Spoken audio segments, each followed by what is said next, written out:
Amen.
Chaim should be overeaten and sealed for a good and sweet year. Believe in the Chassidus, and Darkei Chassidus, and the learning Chassidus, and the mannerism of Chassidus. Of Shalach Tchila Riber. Chaim.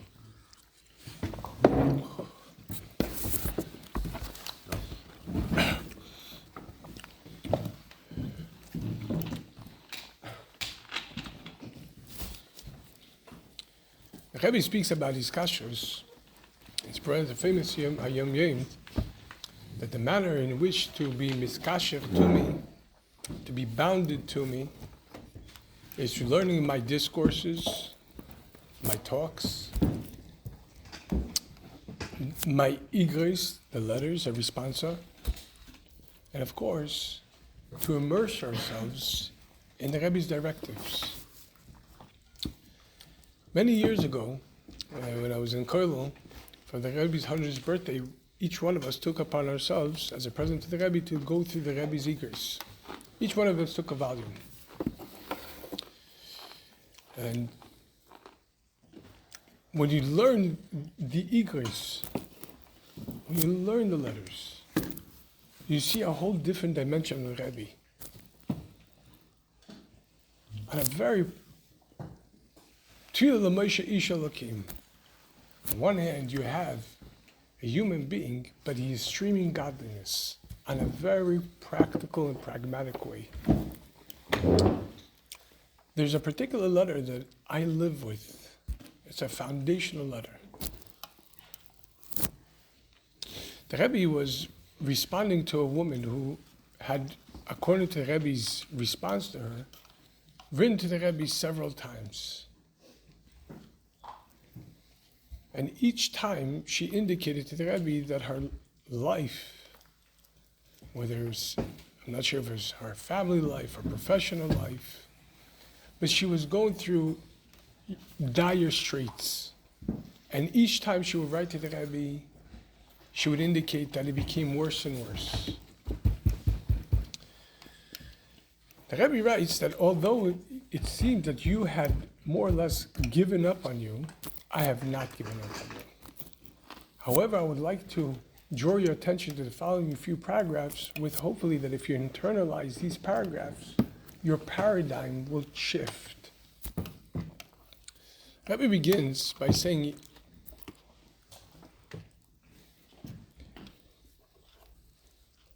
that the types of lives we live, with a full of meaning, purpose and satisfaction, or the opposite, depends on in large measure on the way we choose to perceive the circumstances in which we live. For in each one of our lives, we're given two opposite extremes at times. There are the ups, and then there's the opposites. But it's our choice to choose, to define, translate, and choose how do we proceed, how do we respond to the situation. Zugesund.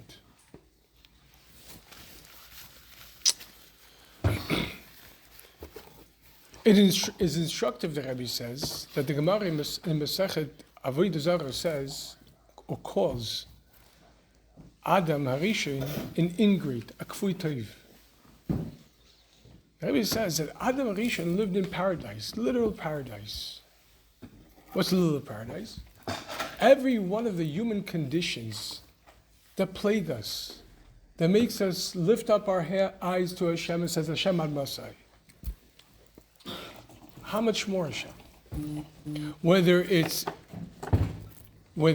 on personal, with the family, with professional, and so on and so forth. None of those conditions existed in Gan Eden. He was literally living in paradise. No mortality, no sickness, no need, no want. Everything was hunky-dory. And yet, he found what to complain about. Gemara says that Adam Rishon asked Hashem for Chava. And when he finally got her and misinstructed her, And regarding the tree, Hashem says, Ayeka. What does he say to him? The woman that you gave me fed me from the tree. Wait, the woman I gave you? Where's the Karasatev? Didn't you ask? In other words, a human being could live in a literal paradise and still find the discrepancy and still find what is potentially wrong. And that becomes their setting. That becomes their perception. That becomes the way they understand their settings. Conversely, the Rebbe says, there were men and women who woke up in the most hard of conditions, in the depth of hell, in the concentration camps, not knowing what today is going to bring. And yet they would wake up with a Moedeani and thank Hashem for life in itself.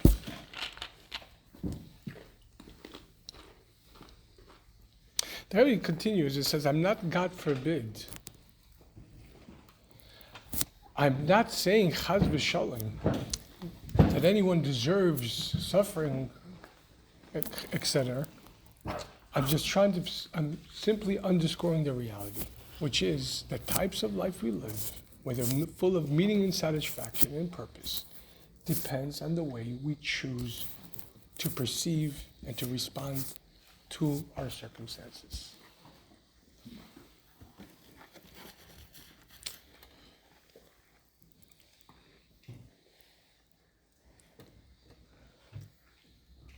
When it comes to the inanimate objects, when it comes to inanimate objects, when it comes to plant life, when it comes to the animal kingdom, Hashem created the world and created guidelines, rules, and regulations in which the world has to flow, natural progressions, inanimate, plant, and life, cause equals effect.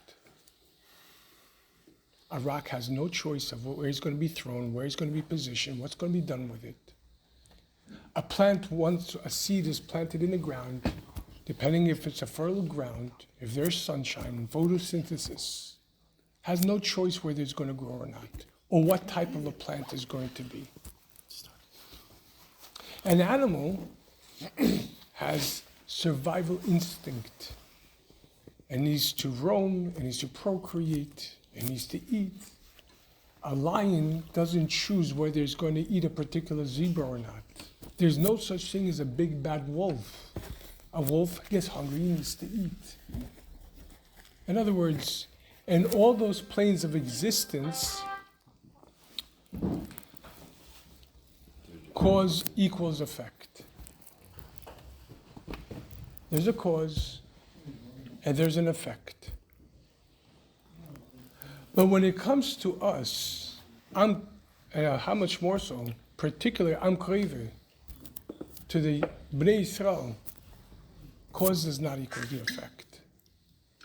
But rather, cause plus blank equals the effect.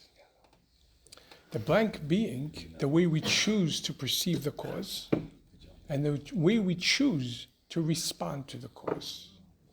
That will determine the effect. In other words, there's no setting. Hashem literally gave us the ability to choose to be his partners. The Maharal says, Nasa Adam B'Tzelmeinu, will make mankind in our image. So who's we? Who's we? Nasa Adam B'Tzelmeinu, who's we? Says the Maharal, we, it's me, Hashem, and you, the human being. I give you the framework. I give you the potential, Hashem says. You choose what you're going to do with it. You choose how you're going to perceive it and what you're going to do with it. And that's how we become, that's how our partnership. You ask a cow, suppose a calf is born the first day, the calf asks its mommy, in 20 years from now, what am I going to be? The cow's going to say, you're going to be a big cow, a big ox. That's it. That's what you're going to do. You're going to be plowing the fields. You're going to be running the fields. You're going to be goring or whatever it is, but you're going to be a big ox, and that's it. However, by us, each moment we get to choose how we perceive the causes of our life and what we do with it. Nothing is set in stone.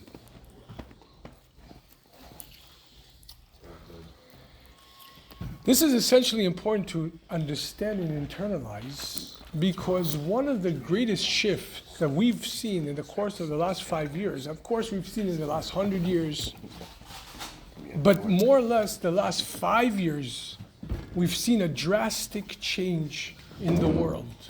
Certainly from last year, from October 7th,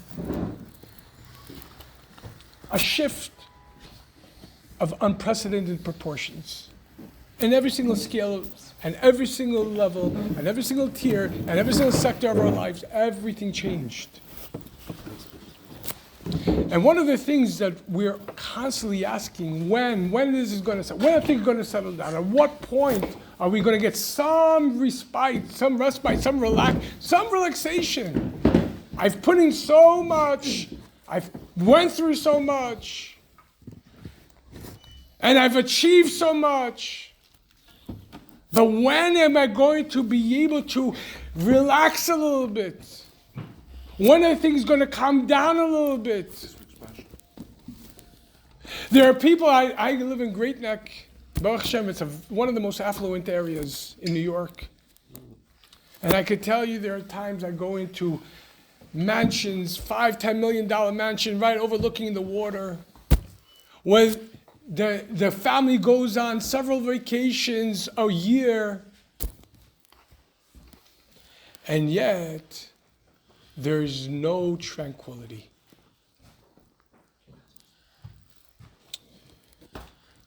What's your name? Tzvi. Tzvi just said this week's parsha.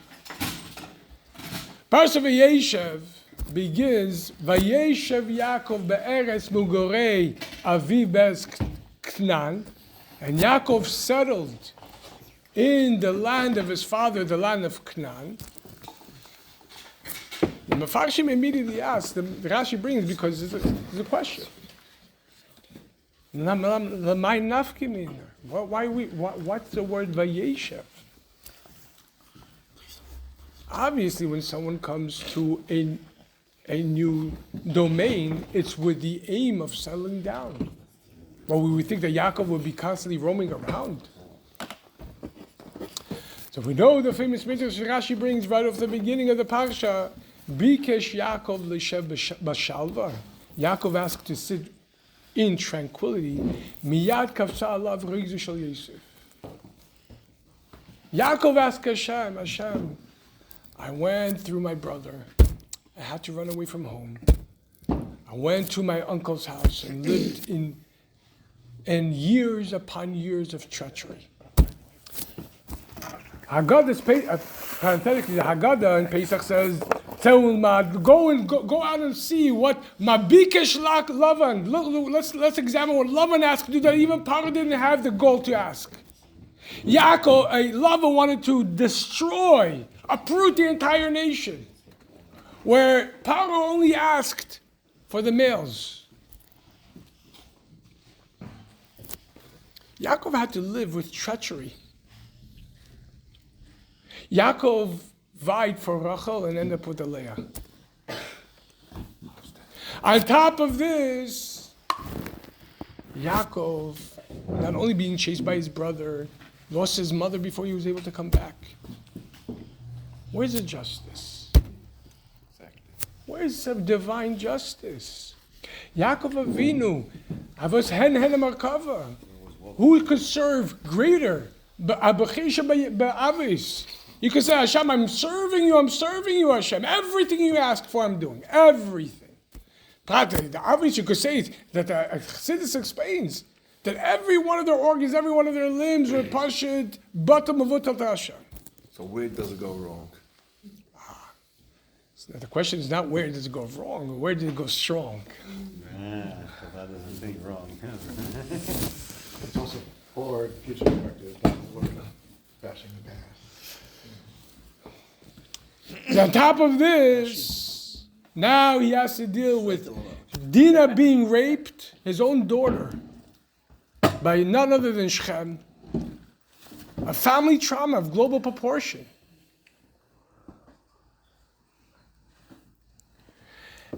And then on top of this, when he finally comes home, he loses Rachel. And then the essence of Rachel, Isha Kitizrev V'Tala Ben, the essence of the mother is a son. The essence of Rachel is Yosef. El Toldos, Yaakov Yosef ben Shivasa. Yosef.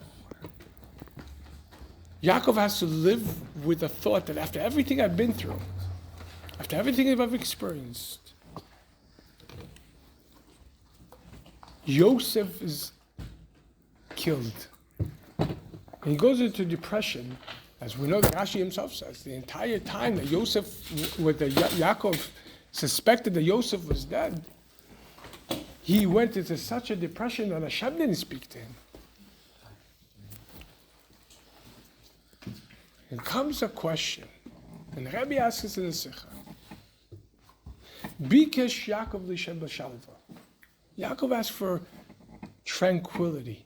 Settle down. Hashem, let me settle down. Miyad, immediately. It's not a kaf salah. Miyad, immediately. Hashem, immediately. You don't answer him with Rukh Shel Yosef. How does that make sense? How does that make sense?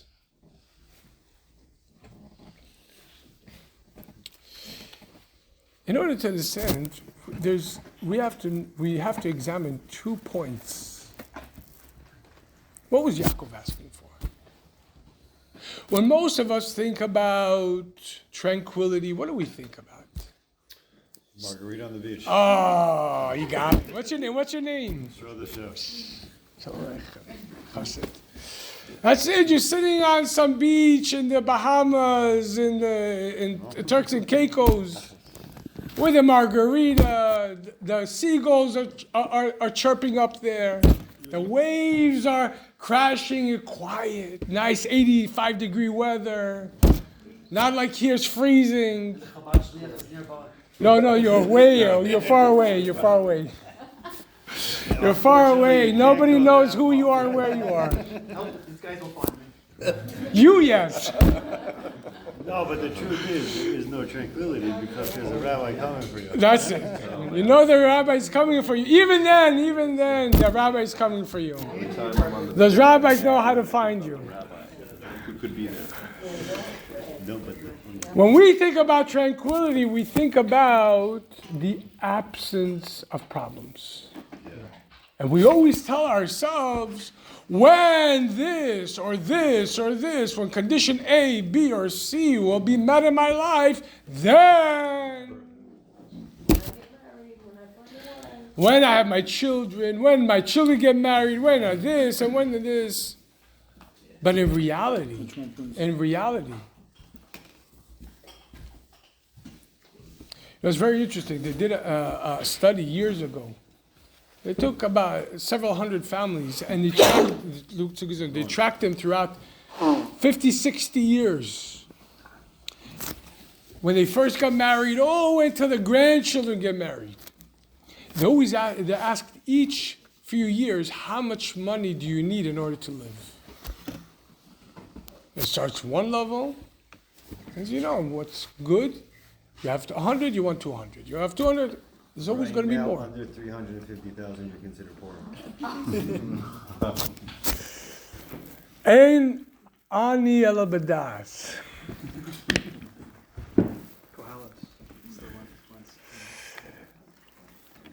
This is the Nakuda. Wealth, or the opposite of wealth, is not determined by how many zeros succeed the one, but rather the mindset. What's your mindset? The Friedrich Rebbe writes that when he was a child, the Rebbe Rashab took him to Farbrengen, and he took him to a decrepit shack. The walls were barely standing. And he says the warmth of that Farbrengen heated him up for the rest of his life. Sheinkin, we know that there are people with Baruch Hashem many zeros after the one. But tranquility they don't have. It's a mindset. There's a difference between the word serene and tranquility. Most people understand the word tranquility as sereneness. What's the difference? On the pasuk, Yishalom b'chilech shalva barmanosayich, should be shalom in your chilech, und shalva barmanosayich. The Malbim explains, what's the difference? What's the difference? Shalom comes in chilech, but shalva barmanosayich. What's the difference? Says the Malbim, Achayel is the choma, the wall, the fort that protects the city. Armain is where you live. The fort is the outside, and the palace in itself is where you live. Shalom is in the outside. Shalva is the inside. What's the difference? When most of us understand... Shalom itself could mean both. Adraba. Reb Tzvi says shalom itself could mean both. Let's understand this. The whole Indian. This Indian, this is part of a shalom, right? Yeah. Says...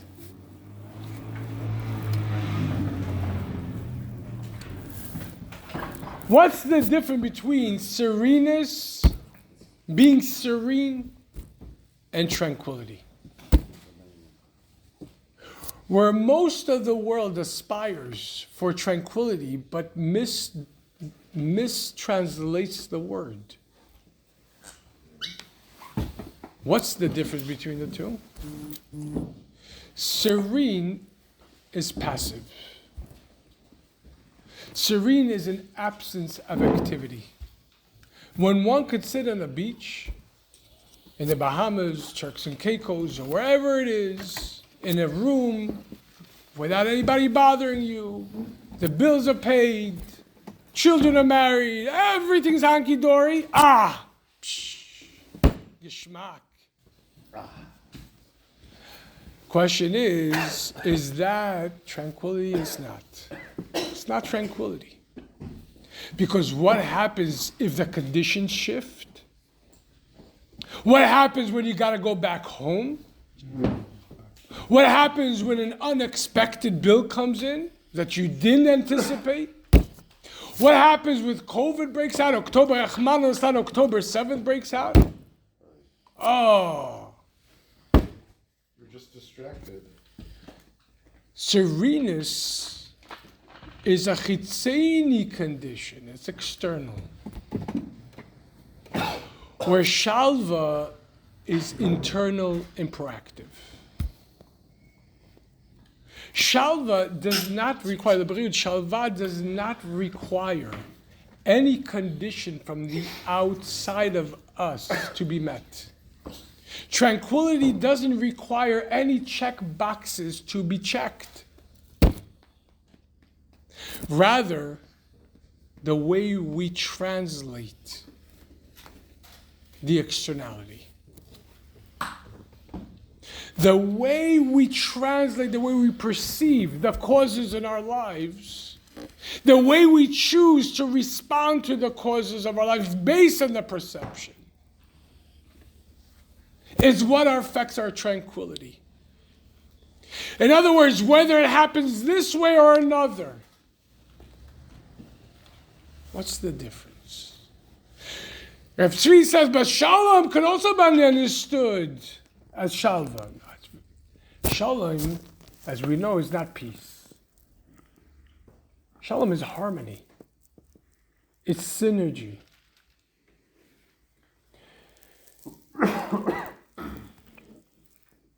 When it comes to peace, he is sitting on this side, she's sitting on this side, nobody's fighting, nobody's arguing. There was a comedian back in the 80s. His name was Rodney Dangerfield.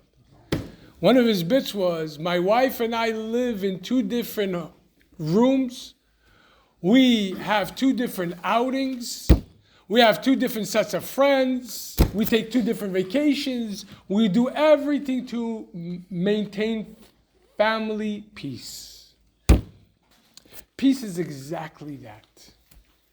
No one's fighting it. The absence of noise, the absence of problems, the absence of issue. You have peace. Question is, how long could a person live with their head buried in the ground or in the clouds? What goes up will eventually come down at some point. There was a study, a documentary called Happy. Years ago. It's a fabulous documentary. Huh? It's a fleeting thought. They went around the world to discover what is the common denominator between happiness between different societies. They went to first world, third world, affluent, indigenous, religious, and the opposite. They went all around the world. What they came up with is brilliant. So line with Chassidus. Says,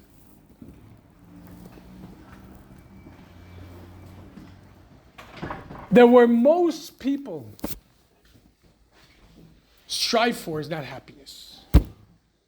The world sells us happiness, but they lie to us. Why? There's a nafkimine, there's a difference between sasa and simcha, joy and happiness.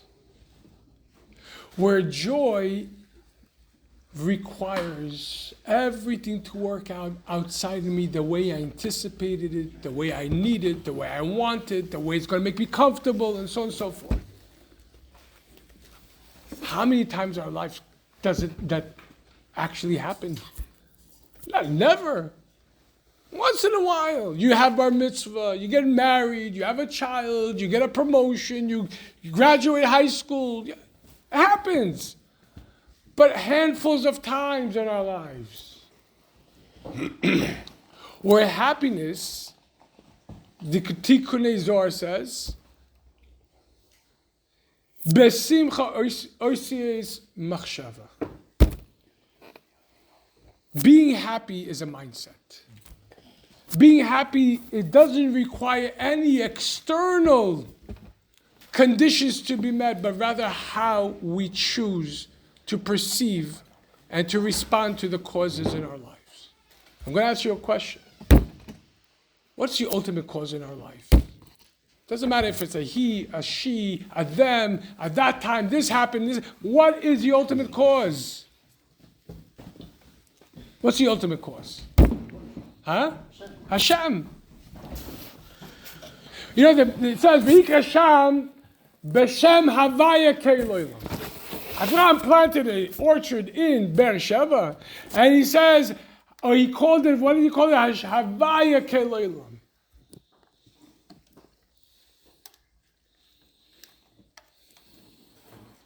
Yeah, you ask most of the world, where's God?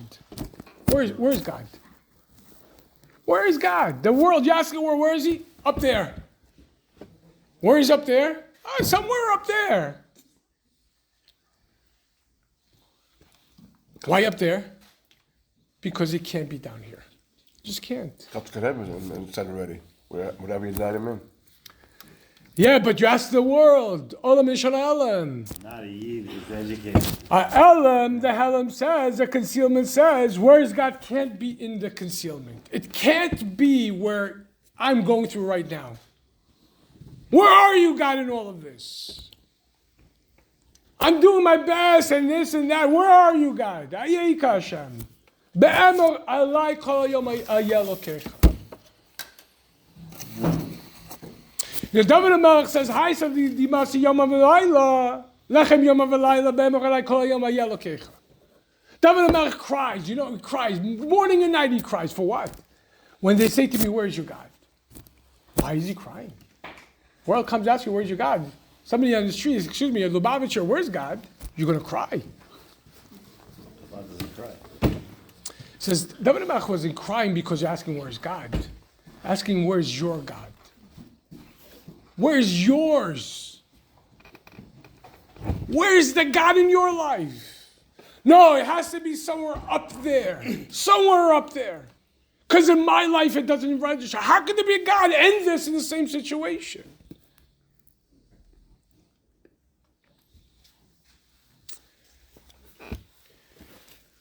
Vayik Hashem b'Shem Havaya Ke'Elolam, and he called over there Havaya Ke'Elolam. That's a chiddush of Avraham Avinu, the first shaliach. Havaya Ke'Elolam. Havaya Yudke Vavke, that which is beyond the world, is Keil Olam, God world. Chassidus comes and teaches us, and we know that Chassidus is based on the Arizal. What's one of the Arizal's greatest chidushim? Tzimtzum shelo kipshutei. That the contraction, when Hashem created the world, and he contracted, the question, what did he contract? Did he contract himself? You know, the Ramak and so on, so machlokes. We hold the Arizal was the foremost. But there's others that he had to, as it were, remove himself completely and leave a makom halal, an empty void in which he created the world. The Arizal says, Tzimtzum shelo kipshutei, that he wasn't chas v'shalom, that Hashem removed himself, but rather he removed his presence. What's the difference? Difference is God the God of the world? Which would imply there's a God, and there's the world that I live in. He's the God of the world. But this world is functioning somewhat independently of him. That the concealment olam and alam is somehow independent of a divine force. That somehow, by a freak chance, this happens. Somehow. This is no.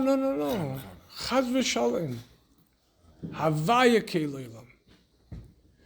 That where is God specifically in your concealment? Specifically in the darkness you're going through. The question is, with which lens are you viewing your causes? Are we viewing the causes out mitzad nefesh bahamis, from the animal soul, or are we viewing the concealment from the point of truth? Chassidus, the Rebbe is one in a sikh. There's a ha'ara. There's such a profound ha'ara. There's such a profound. You could, all of life could be summarized with this: all facts are true, but don't necessarily represent the truth. There's factual truth and actual truth. There's undeniable facts. You can't deny it. Holocaust happened. Well, some people want to deny it. October 7th happened. COVID happened. Our difficulties happened. How could you deny? What are you living with your head planted in the ground? Those people, yes. There's drones flying over our heads. There are drones flying around. If you knew the nature of these drones, you would lose your socks. I pretty much know. It's China. Oh, no. It's not that big of a conspiracy. But,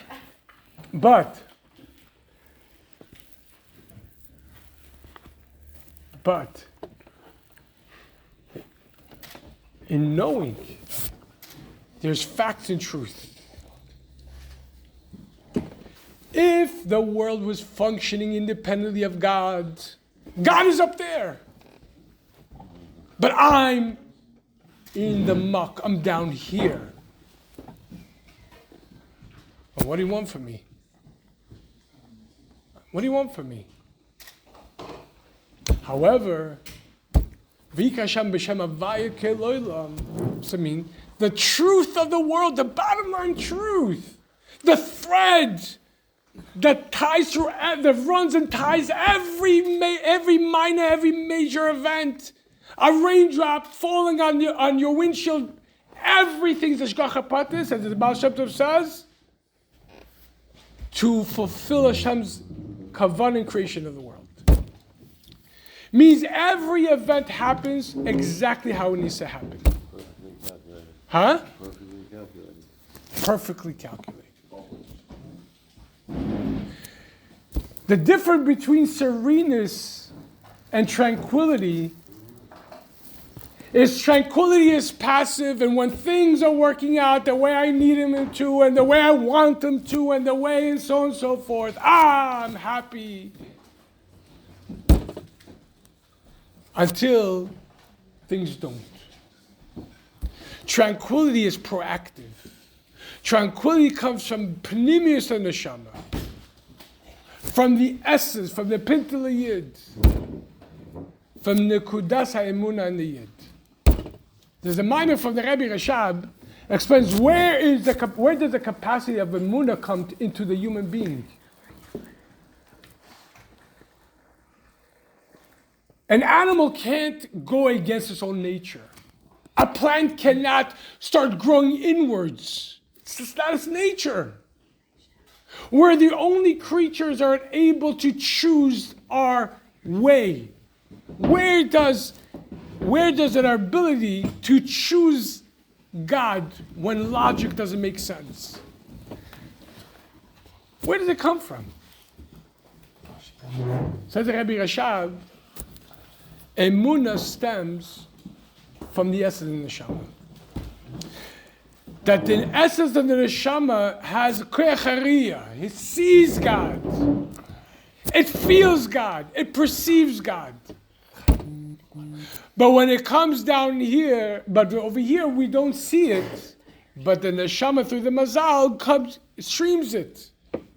Like a periscope in a submarine.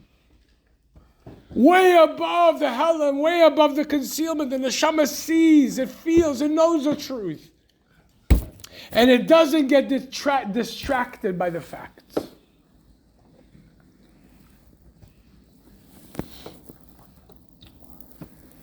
Shalva comes from a point of emunah. Me'ez Hashem haisa zosidin flos beininu.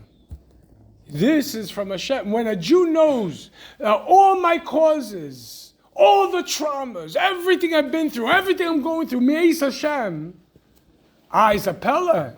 It's a pella means it's a wonder. It came from Hashem, but it's a wonder in my eyes. What's a wonder? Something that Pasha doesn't fit into my mind. I don't understand it. It doesn't make sense. It doesn't even register according to Torah. It doesn't make sense. And nevertheless, bottom line truth is from Hashem. If it's from Hashem, why would a person get worried? Why would a person get anxious? Why would a person get angry or sad? If you know that every instant Hashem is intimately involved with every aspect of our lives, why would a person get anxious? The only question is, how do I respond to this? What can I possibly do about this? Tranquility is very proactive. Tranquility is the way that we internalize truth and the way that we respond with truth to the facts and sublimating and aligning the facts to the truth. If this is a fact, although it might be outstanding and although it doesn't make sense, it's not outstanding from Hashem's divine plan. And if Hashem is giving this to me right now, this is where He believes in me. And although the Nefesh Bahamis will come and say, oh, what's so wrong with me? What's so wrong with my life? What's so wrong with you? And so on and so forth, that I have to go through this and I have to deal with this. The opposite is, don't ask what's wrong with you, ask what's wrong with you. If Hashem chose you for this mission, in Hebrew there's a saying, you don't send small soldiers to fight big wars. The general doesn't make mistakes. We could determine the strength and the veracity of ourselves others by what they're going through. You want to know how strong you are? Look at what you're dealing with. Because this is where Hashem believes in you. This is where Hashem endowed your neshama. This is exactly what He wants. It's not, well, if I didn't have this in my life, things would have been hunky-dory. That's an escape as a defense mechanism. It's not emes la'amite. Factually, that might be true, but not actually. Emes is, if this is what we're going through, this is what Hashem wants. Why does He want it? That's His calculation. But what can I do about it? That's my calculation. That's where He believes in me. That's where we're partners. What helps me that it's his calculation? Huh? What helps me that it's his calculation? It helps tremendously. I'll tell you like this. One of my colleagues, Shaliach, told me that one of his balabatim is in CIA, a Mossad operative. And he was in the field on a covert mission. And a van came and kidnapped him. People came out, kidnapped him, put a bag over his head, kidnapped him, brought him to he has no idea where. He was beaten for days. You're a Mossad agent. He said, I'm not. I don't know what you're talking about. They beat him. They tortured him. They weren't relenting. He knew that they had some evidence. Otherwise, they wouldn't spend this amount of time, this amount of manpower. He knew that they wanted to extract information from him. And he knew already that his time is limited. The beatings and torture got worse and worse. But he refused. He refused to admit anything. Eventually, they all went to a next room, but he was trained in the Mossad to develop his hearing. He was able to hear the conversation. And as he's listening, he's hearing, they're all speaking Hebrew. That's when he realized this was a training tactic to see how loyal is he, how much could he withstand, what else could they give, what missions could they send him on. What does it help us to know this is Hashem's plan? Because when it comes to a human, even the best of parents who really love you, really care for you, they can't shield you from the world. They can't protect you at all times. They want to, but they can't. They're human beings. Well, when it comes to Hashem, Hashem never loses control. Hashem is always with us. And therefore, when we know it's all Him, sometimes it's hard to process. It's hard to take. But that's how it's been the Nefesh Bahamis, the animal soul. What's hard? I'm not in control of the situation. You're not in control. It's okay, but Hashem is. What can you do about it? What can be done? How could we respond? Cause plus blank equals the effect. That's the chiddush of us. That's the novelty. That the novelty is Hashem gives us raw material and He says, I believe in you. Rabbi Emunasecha, we say every morning. How great is your faith in me, Hashem, that you woke me up. You know, there's a game changer. I saw about a year ago, I don't remember once, came on my Facebook feed, I don't remember exactly where, but some rabbi said something so powerful. There's one word, you know, sometimes it comes down to semantics. But one word that's a game changer in life. Change the word, I have to, versus I get to. I have to wake up tomorrow morning. I have to take my kids to school. I have to go to work. I have to get to the... No, change that. I get to.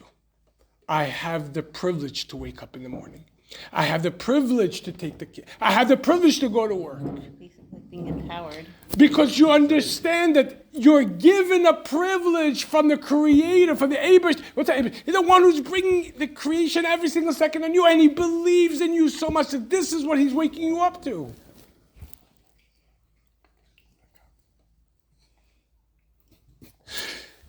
Nachman Breslov says in Antilim that every single time we experience a contraction from Hashem, every time we have a contraction, a symptom in our life, v'chisar mimenu me'at me'elokim, it says.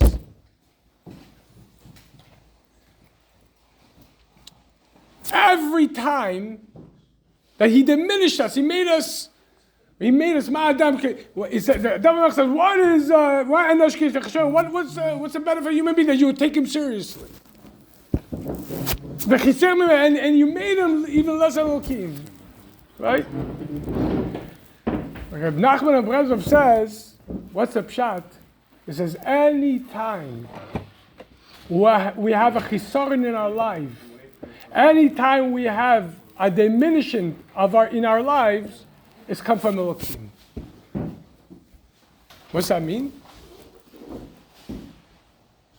He says, anytime we experience a contraction, a darkness, an issue in our life, it's Hashem sharing His own needs, His own contraction with us. Like a partner, like a husband, like a wife. This is ours. We're doing this together. We're healing each other. We're there for each other. We're building each other.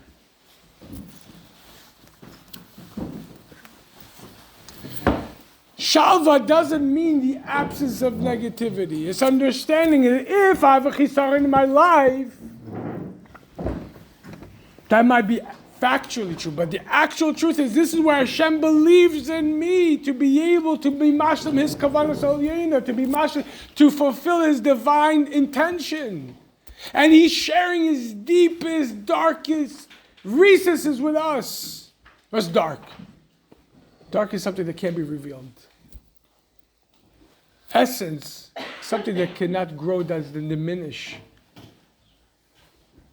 There's darkness that emanates from a place that's beyond light. Nothing's wrong. It's not an absence of light. It's not like I did. Something beyond light. It's like it says, first it was dark, then there was light. So Pshat means Chassidus explains there's darkness that precedes the light. There's a darkness that succeeds light. What's that mean? When there's absence of light, then there's darkness, conventional darkness. But then there's a darkness that has nothing to do with the amount of light that was there or not. It comes from an essence. An essence by definition. Essence is something that doesn't fluctuate, it doesn't grow, it doesn't diminish. And because it's essence, it can't shine. So when it does shine, the Rebbe Rishad is a maimer, Chalek maimer for the Rebbe Rishad, it says that darkness in itself is a spectrum of light. Except for the light that we convert, when we say, which means clarity, light, that says you shine it, the spectrum, and everything becomes clear. There's a spectrum of light called darkness, and when it's shining, it obscures everything.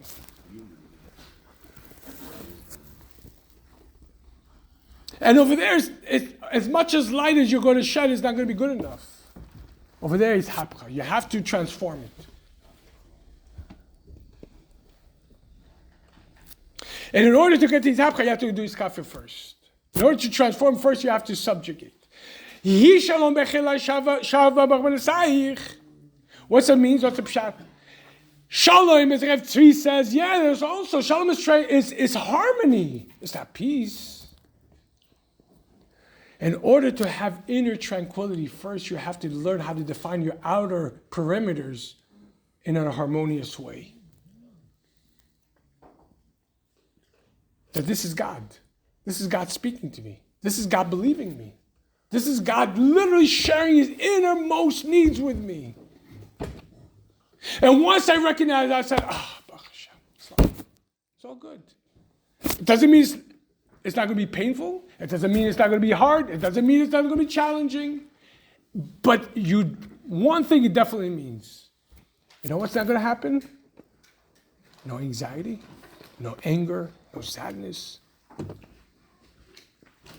Why should I expend emotions and bichlal, toxic emotions that rob me from the ability to live a normal life when out of fear of worry? The Rebbe explains in a letter that anxiety is when there is an imbalance between the guf, between the body and the neshama, between the keli and the oir. That's why it doesn't make sense, because it's not logical. What's wrong? No, nothing's wrong. I don't know what's wrong. I don't know what's wrong. What's wrong? There's nothing that's wrong because it comes to the neshama. It's above logic. It's above seichel. It means that the body, for whatever reason, is not allowing the neshama to stream through it. The keli is mitzamte the air too much. Or the air could be overwhelming the keli. Either way, it's a mismatch. Why should a person get so angry and sad and this and that? For what reason? If you know that it's from Hashem, it's a pell in your eyes, fine, it could be a pell in your eyes. But what can you do about it? That's all Hashem wants from you.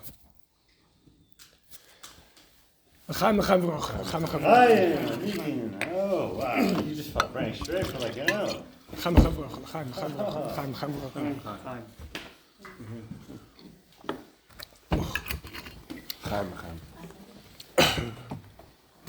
Ashreinu matov keinu manai no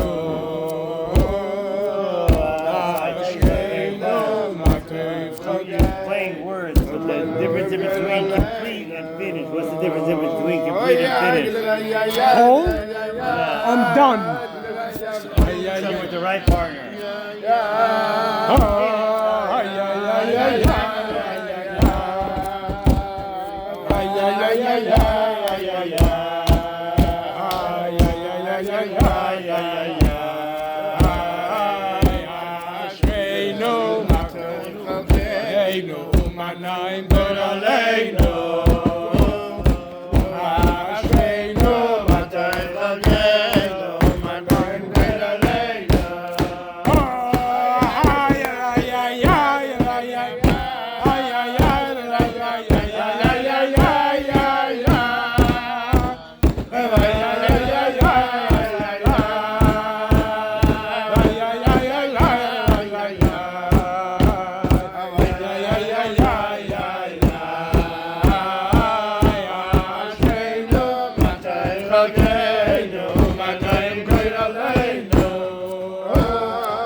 Oh, my name goes.